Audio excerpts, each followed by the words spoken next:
शकील भट्ट साहब थाना इचरा की गुज़श्ता शब दर्ज होने वाली एक FIR में ये क्लेम करते हैं कि मेरे कत्ल का मंसूबा बनाया जा रहा था और उस मंसूबे में शामिल थे गोगी भट्ट साहब, तीफी भट्ट साहब, एहसन शाह और उनकी बीवी और 3 नामालूम लोग। इस मकसद के लिए मैंने 3 लड़कों पर मुश्तमिल एक शूटर टीम का बंदोबस्त किया है जो कि जल्द तुम्हारे बॉस और तुम्हें इस कत्ल का मैं तोहफा दूंगा। वाज़ेह रहे, अगस्त की 23 तारीख को एहसन शाह साहब का कत्ल होता है शाम के औकात में एक कब्रिस्तान के करीब, जबकि 29 तारीख को समा न्यूज के जरिए से शकील भट्ट को इस बात का इल्म हो रहा है। ये जरा FIR सुनिएगा और फिर फैसला कीजिएगा कितनी हकीकत पर मबनी ये FIR है। बिस्मिल्लाहिर्रहमानिर्रहीम, अस्सलाम वालेकुम, मैं हूं उमर चीमा। शकील भट्ट का नाम आपने पिछले कुछ दिनों में सोशल मीडिया पर बहुत ज्यादा तवातुर के साथ सुना होगा। ये वो शख्सियत है जो कि एहसन शाह कत्ल केस के हवाले से, अमीर बालाज कत्ल केस के हवाले से एक इंतहाई अहमियत के हामिल शख्सियत हैं। ये वो पुलिस ऑफिसर हैं जिन्हें इंतहाई बहादुर पुलिस ऑफिसर के तौर पर इस वक्त पहचाना जा रहा है, लेकिन इनकी मुद्दत में गुज़श्ता शब एक ऐसी FIR का इंदराज किया गया है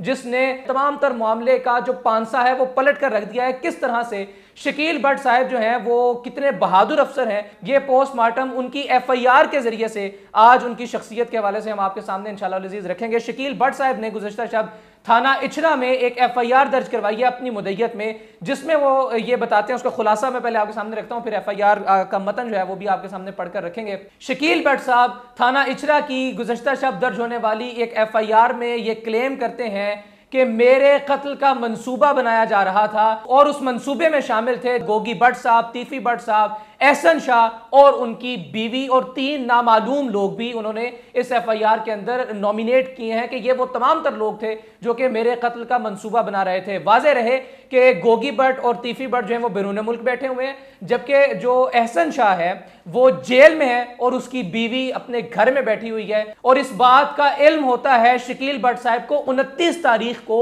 समा न्यूज के रेफरेंस से। इससे पहले शकील भट्ट साहब को इस चीज का इल्म नहीं था। ये जरा FIR सुनिएगा और फिर फैसला कीजिएगा कि कितनी हकीकत पर मबनी ये FIR है। चूंकि ज़ाहिर है हमने तो एक तज्जिया आपके सामने रखना है। FIR में शकील भट्ट साहब ये कहते हैं कि बखिदमत जनाब SHO साहब थाना इचरा लाहौर, जनाब अली गुजारिश है कि मैं organize crime unit Iqbal Town Lahore में बतौर सब इंस्पेक्टर सरकार काम कर रहा हूँ। दिन 12 बजे अपने कमरा तफ्तीशी में मैं मौजूद था और टेलीविजन पर समा न्यूज़ देख रहा था, जिस दौरान समा न्यूज़ पर यह खबर चलती है कि एहसन शाह अपनी बीवी से ये कह रहे हैं कि वो जेल से जल्द रिहा हो जाएंगे और वो जेल में बैठकर तुम्हारे वालिद के दोस्त, ये वजाहत कि शकील भट्ट साहब और एहसन शाह का ससुर यानी एहसन शाह की बीवी का वालिद आपस में दोस्त हैं। तो एहसन शाह साहब जो है वो अपनी बीवी को ये कह रहे हैं कि तुम्हारे वालिद के दोस्त बादामी बाग वाला जिसने मुझे पकड़कर कत्ल का मंसूबा बनाया था, इस मकसद के लिए मैंने 3 लड़कों पर मुश्तमिल एक शूटर टीम का बंदोबस्त किया है जो कि जल्द तुम्हारे बॉस और तुम्हें इस कत्ल का मैं तोहफा दूंगा। एहसन शाह साहब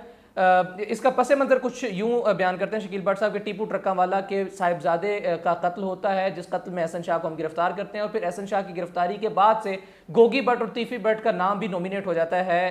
अमीर बालाज कत्ल केस की FIR में, जिसके बाद ये पूरा का पूरा गैंग जो है वो मेरे कत्ल के दर पे हो जाता है, मेरी जान के दर पे हो जाता है, क्लेम कर रहे हैं जनाब शकील भट्ट साहब। उसके बाद वो एक इंतहाई इंपॉर्टेंट लाइन अपनी इस FIR में लिखते हैं, वो लिखते हैं कि खबर लीक होने पर एहसन शाह को कत्ल करवा दिया गया। यानी कि शकील भट्ट साहब ने अपनी इसी FIR के अंदर इस बात की तस्दीक कर दी है कि उन्होंने अपनी तमाम तहकीकात को मुकम्मल करने के बाद एहसन शाह के कत्ल का सुराग लगा लिया है। उन्होंने ये बता दिया है कि एहसन शाह को कत्ल करवाया गोगी भट्ट और तीफी भट्ट ने, इस बात का अंदेशा हो जाने के बाद कि एहसन शाह ने जो अपनी बीवी से गुफ्तगू की है वो लीक हो चुकी है। लेकिन वाज़ेह रहे कि एहसन शाह का कत्ल होता है 23 तारीख को, अगस्त की 23 तारीख को एहसन शाह साहब का कत्ल होता है शाम के औकात में एक कब्रिस्तान के करीब, जबकि 29 तारीख को समा न्यूज के जरिए से शकील भट्ट को इस बात का इल्म हो रहा है कि एहसन शाह को कत्ल करवाने में हाथ है गोगी भट्ट और तीफी भट्ट का, क्योंकि एक ऑडियो जो है वो एहसन शाह और उसकी बीवी की लीक होकर सामने आ गई थी। बहरहाल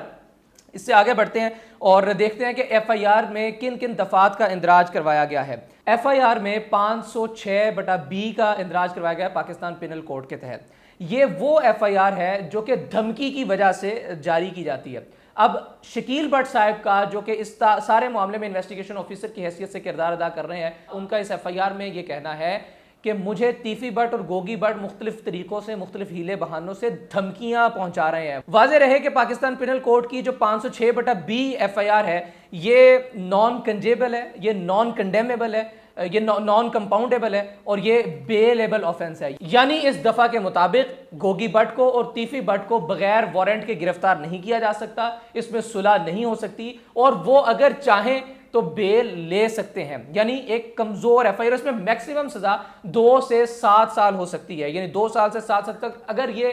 متن کے مطابق, ایف آئی آر کے مطابق یہ دفعہ لگ بھی جاتی ہے تو 2 سال سے 7 سال تک کی سزا ہے. اس کے اندر کسی طرح کا کوئی سیریس آفینس جو ہے وہ شامل نہیں ہے. اگلی دفعہ لگتی ہے جو آڈیو لیک ہوتی ہے اس کے حوالے سے, اور وہ آڈیو لیک ہوئی ہے احسن شاہ اور اس کی بیوی کی. احسن شاہ جو ہے وہ اپنے منطقی انجام کو پہنچ چکا, اب بچی اس کی بیوی جو شور مچا رہی ہے, کیونکہ احسن شاہ صاحب کے جو جتنے بھی بھائی ہیں ان کو تو احسن شاہ کے قتل کے مقدمے میں پہلے سے ہی نومینیٹ کر دیا گیا, اور اس ایف آئی آر کے اندر جو 23 تاریخ کو احسن شاہ کے قتل کے ٹھیک 20 منٹ کے بعد درج کی گئی ہے, اس ایف آئی آر کے اندر بھی احسن شاہ کے تمام تر بھائیوں کو اور نامعلوم افراد کو نومینیٹ کیا گیا ہے کہ اگر احسن شاہ کے گھر سے کوئی بھی مرد آنکھ اٹھاتا ہے, گردن اٹھاتا ہے, آواز اونچی کرتا ہے تو اس کی آواز کو دبا دیا جائے گا, اسے پسے زندہ ڈال دیا جائے گا. اس کے بعد بچی ہے اس کی بیوی اور اس کی ماں جو کہ سارے کیس کے اندر واویلا مچا رہے ہیں, شور مچا رہے ہیں, ان کو چپ کروانے کے لیے بھی 29 تاریخ کو شکیل بٹ صاحب کی مدعیت کے اندر ہمارے تجزیے کے مطابق ایف آئی آر دے دی گئی ہے, جس کے تحت اس کی بیوی کے اوپر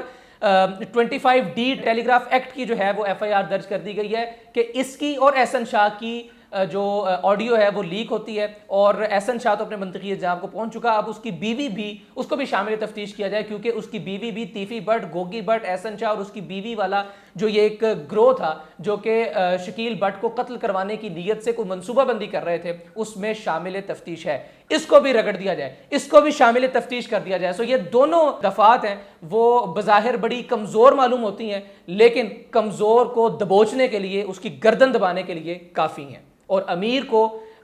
سپورٹ دینے کے لیے, اس کی سرپرستی کے لیے اور اسے باعزت بری کرنے کے لیے بھی کافی ہیں.